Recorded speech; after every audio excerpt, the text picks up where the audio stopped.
అజెండాలోనూ ఎస్సీలకు చాలా ప్రాముఖ్యత ఇస్తున్నారనేది అది అందరికీ రాష్ట్రంలో తెలిసిన విషయమే.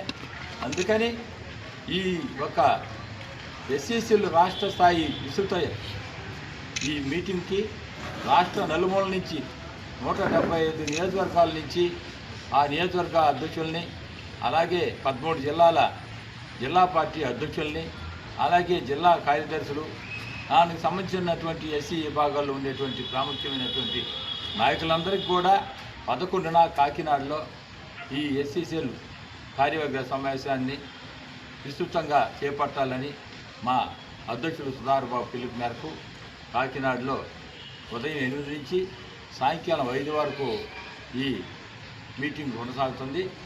అందువల్ల మా అధ్యక్షులు పిలుపు మేరకు ప్రతి నియోజకవర్గ స్థాయిలో, జిల్లా అధ్యక్షుల స్థాయిలో, అలాగే నియోజకవర్గ అధ్యక్షుల స్థాయిలో మేమందరం కూడా ఈ విధంగా పత్రికాముఖంగా ఈ అందరూ కూడా తెలపాలని అధ్యక్షుల కోరిక మేరకు ఈరోజు ఈ ప్రెస్ మీట్ నిర్వహించడం జరుగుతుంది.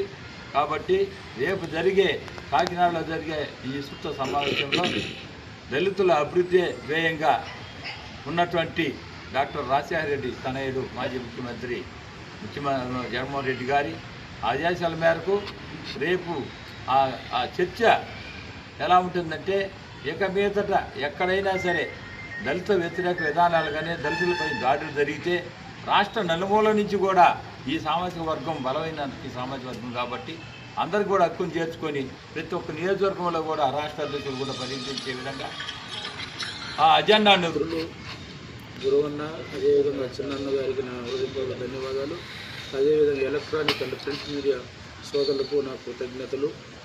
ముఖ్యంగా ఈరోజు ఎందుకు ఈ పత్రికా సమావేశం ఏర్పాటు చేయడం జరిగిందంటే, రేపు నెక్స్ట్ వీక్ 11వ తారీఖున కాకినాడలో జరగబోయే ఎస్ఎస్ఎల్ రాష్ట్ర విభాగం విస్తృత సమావేశం విజయవంతం చేయుటకు, అదేవిధంగా దళితులపై జరుగుతున్నటువంటి రాష్ట్ర స్థాయిలో ఈ కూటమి నాయకులు చేస్తున్నటువంటి అఘాయిత్యాలను ఎండగట్టడానికి ఈ వైఎస్ఆర్ కాంగ్రెస్ పార్టీ ప్రయత్నం.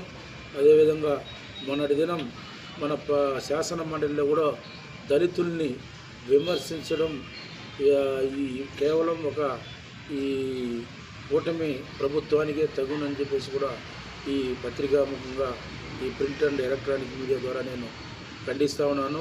ఖచ్చితంగా దీనికి మూల్యం చెల్లిస్తారు. 2029లో అయితేమి రాబోయే స్థానిక సంస్థల్లో కూడా దళితులంటే ఏందని చెప్పేసి కూడా ఈ కూటమి ప్రభుత్వానికి తెలియపరుస్తాం.